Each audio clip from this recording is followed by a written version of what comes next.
I'm going to say, Hugo, what we're about to talk about is pretty controversial.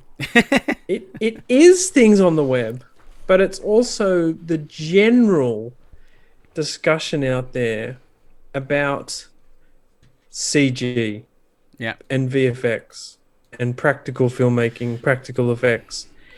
It's a thing that I've really noticed over the past few years has become a challenge in terms of covering as a journalist, a challenge to work out what the studio marketing is behind VFX and CG, and a challenge to see what the general discourse is amongst people, moviegoers, filmgoers, and creators in relation to celebrating, looking at CG, saying whether it's good or bad.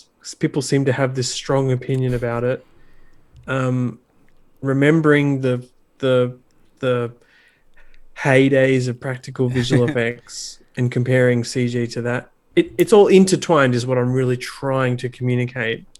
But tell me about why you originally came up with this topic for our last section of the podcast, because I think it's interesting. Yeah, so this topic came up. This kind of comes up every other year, I guess. With usually it comes around. This time it came around because of F9, because of some articles that came out, and also a specific video that I'll put on the show notes from Movie Insider. So F9 came out. There's not really out a lot of breakdowns out. There's really no information really how the visual effects were done. And then Movie Insider makes this video where it kind of makes it sound like everything was shot for real on camera.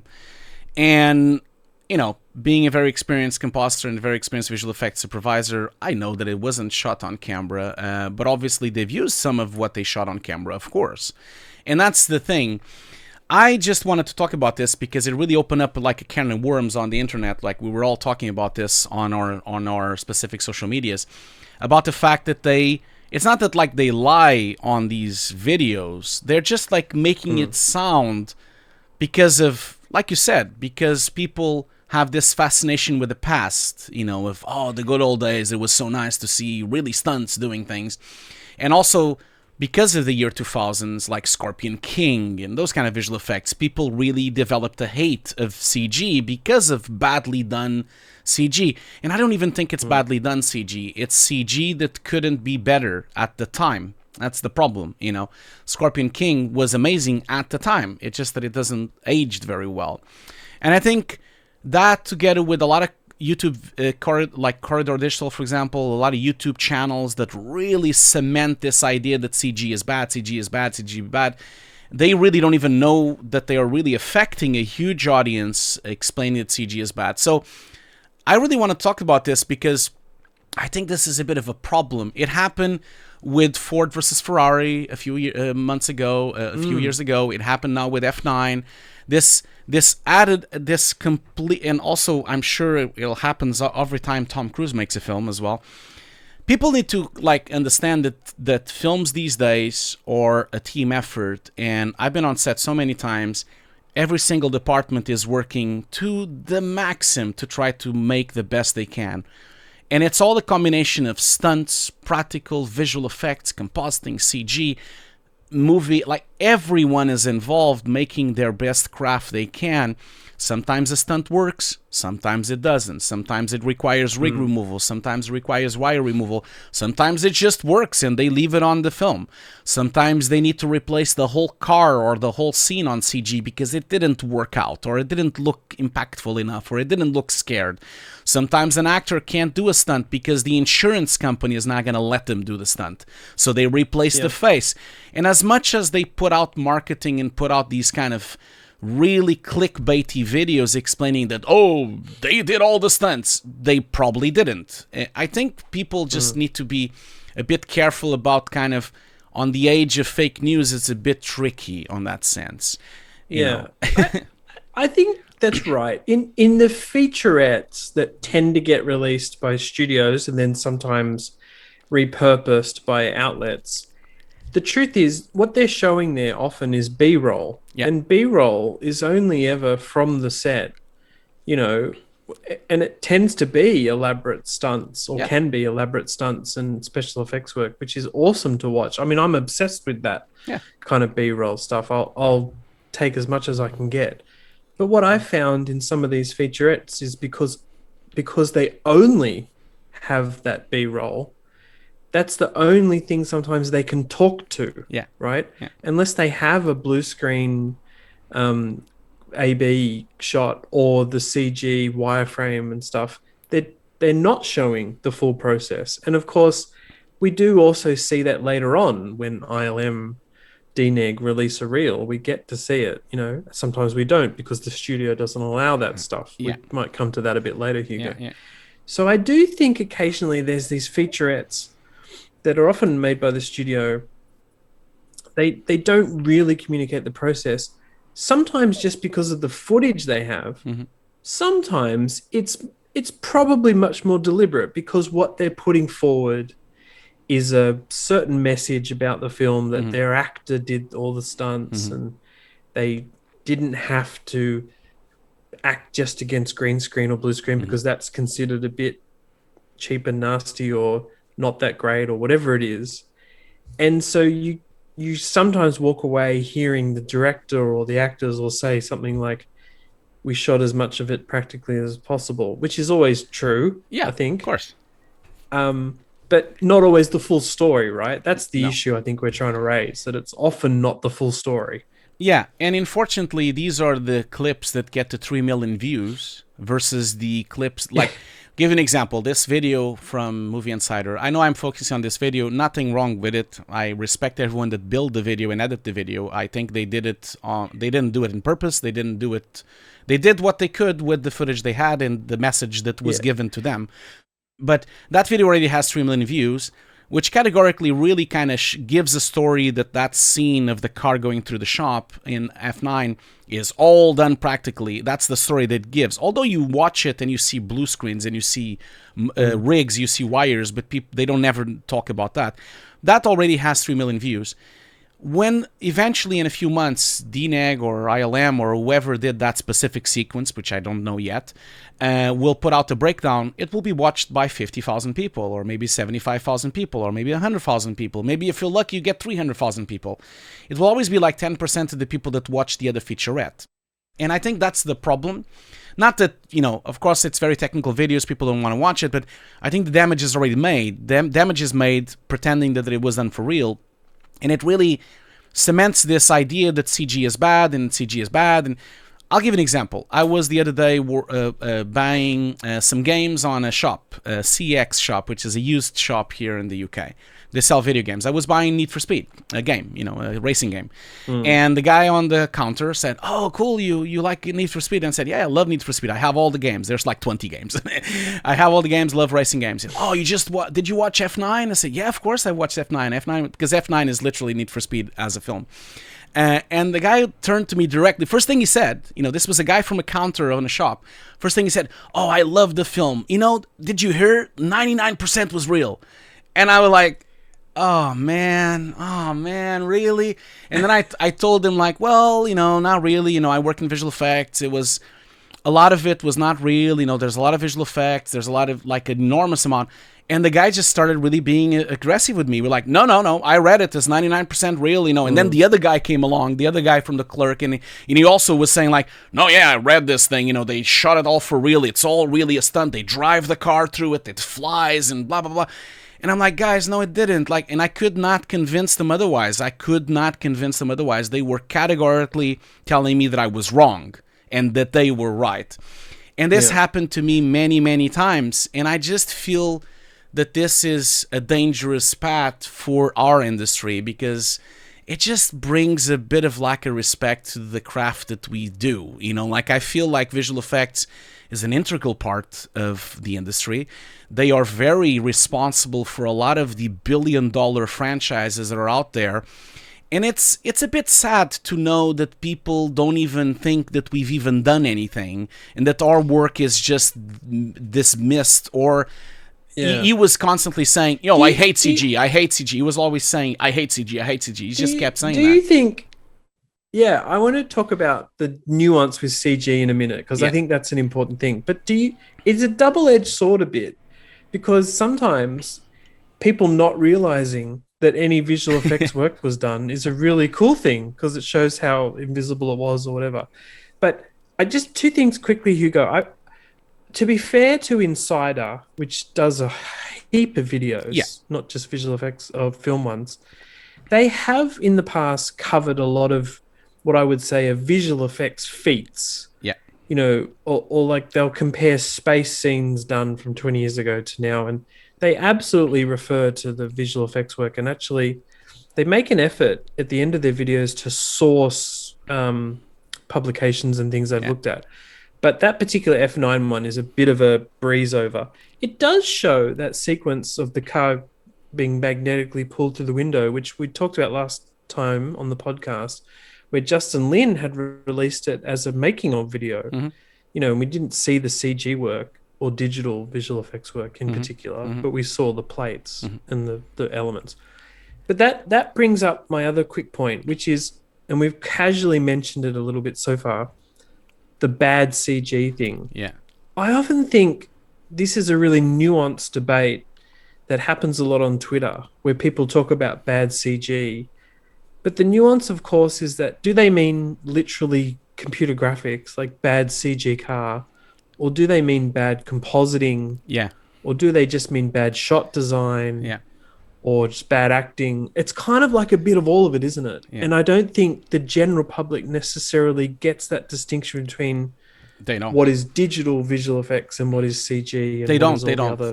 That's stuff. the thing. That's the problem. I think that's the problem. Like they will never fully understand. It's a bit our fault. I'll talk about that in a minute. It's a bit our fault, and I have some advice for everyone listening. No, they don't. You know, categorically, most films these days, it's the same discussion I've had with multiple people online about the death of compositing because of Unreal. You know, compositing is not dead at all. Like, in fact, F9 probably has compositing on every single shot of the film. Yeah. Probably on every shot, literally. You know, so I think people don't know that nuance at all, that compositing is rig removal, the wire removal, and also merging. They even talk about that on the Movie Insider bit, where they say they've morphed two plates. That specific sentence, you don't even know how hard it is to morph two plates. It's so difficult to do it. Yeah. But people glaze over. I think it's really a branding issue. CG and then VFX, and people don't really distinguish that. You know, and that's going to take some doing. I feel like that's why I wanted to discuss this. No, I don't want to really go into a discussion where I want to say that these articles are bad or these videos are bad. These videos and these articles are what they can do at the time with the information they have. I feel that they are just doing their job, and sometimes they're trying to cater to a general audience. They shouldn't be very technical. They should be a bit more general anyway. That's the idea of this. That's why it has 3 million views. So, but I think that's our fault. The CG artists and the visual effects providers and the companies, they should be better. Obviously, I've been on a lot of productions where we were not allowed to talk about it. That's fine. That's the other issue. That's a different issue. But that's a embargoes. That's a different issue. Yeah. That's a different issue. And when that happens, there's nothing you can do about it. That's not a problem. But a lot of times that is not the case. A lot of times companies really want to showcase because it gives a second breed to the production. It gives a second wave of posts and a second wave of tweets, and it kind of, and then it gives the awards season, you know, the Visual Effects Society and the Oscars for the visual effects, and so there's always that world as well that happens a few months later, which gives maybe it's in time for the Blu-ray or the DVD release, for the making offs and the behind the scenes. But I feel sorry. You're going to say something? I think you're dead right. This happened with Mad Max Fury Road, an incredible film I just love to death. Yeah. And I think a lot of people knew there was lots of visual effects in there, but the marketing of the film was that it was so much stunt work done, which it was. Like every shot was shot, you know, but then just added to with visual effects. And so for a couple of weeks, the marketing was stunts, practical. And then when audiences found out that every single shot was a visual effects shot, I don't think it had this, oh, that's terrible effect impact. it actually made people love the film even more, Yeah. I feel, or the work even more. And I wonder whether that could be something that's also done with other films. It won't necessarily be, It's funny but you it say worked for that Mad Max. because the guy on the shop that I was speaking, he also mentioned that film was also 99% done for real.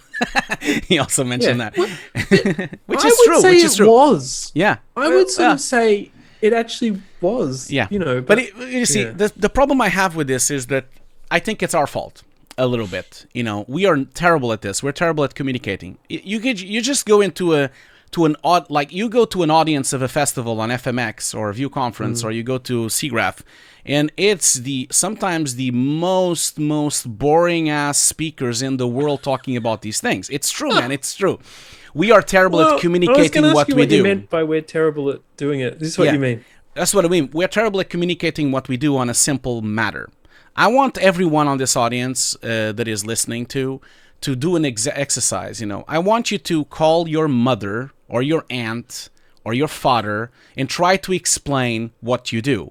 If you're an effects artist or if you're a compositor, try to explain to them what you do. And try to think about, how can I explain to them in a way that they will fully understand what I do?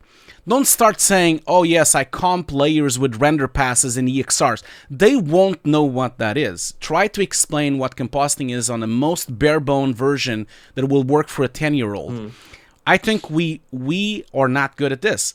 We do not have ways of communicating what we do in a simple manner with simple wording and actual simple examples like a child is listening to. And I think that is where some of the problem comes from, because we're unable to explain what compositing is. No one will ever understand what compositing is. And if you ask someone, oh, do you know what a cameraman does? They'll say, yeah, they pick up the camera and they film. You know, but if you ask, oh, what does the composer do? Oh, you mean the composer or the music? That, you know, there is a big problem of communication here. And I understand that we have highly technical, we have a lot of technical skills and a lot of technical jobs on the industry. But look at the medical industry. Everyone knows what a surgeon does. Everyone knows what a brain surgeon does. I don't know what specifically they do, but I know what they do, you know. I think it's a communication problem, and we should be better at that. We should try, when we are allowed, to speak our mind about every single thing we did on the film.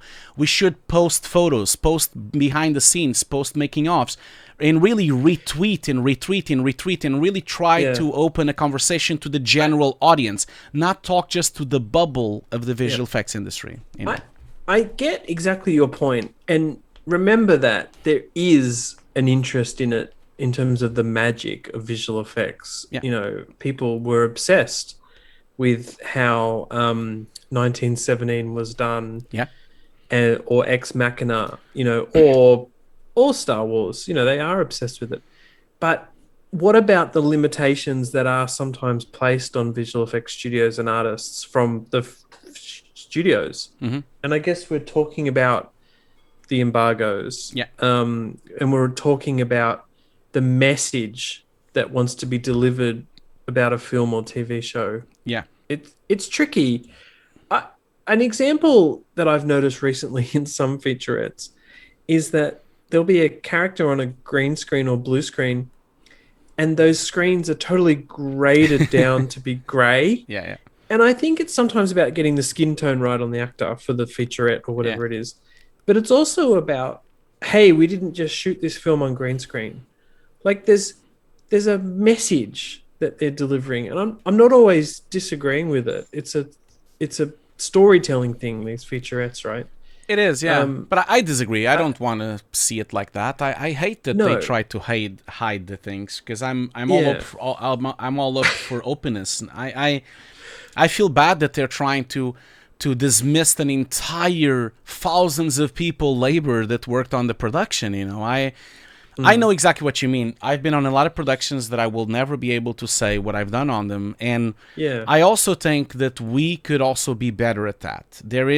It's too late now for most productions, but in the future, I'm sure that this has to do with relationships with the studios. I think there should be high-end, high-level discussions from the CEOs of these companies displaying, okay, we'll do the visual effects with that bid that you just undercut for us, but we will only do it if you allow us to talk about the visual effects in an open way.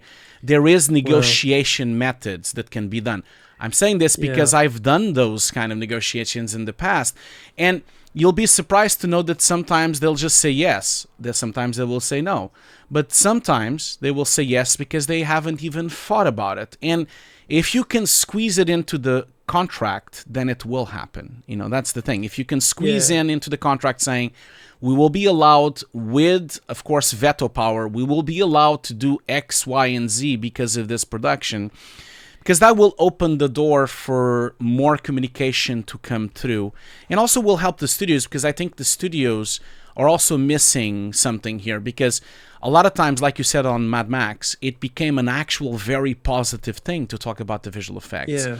So it actually helped the film. It helped the film sell. I don't disagree with you. My bread and butter is writing about visual effects. Of course I want...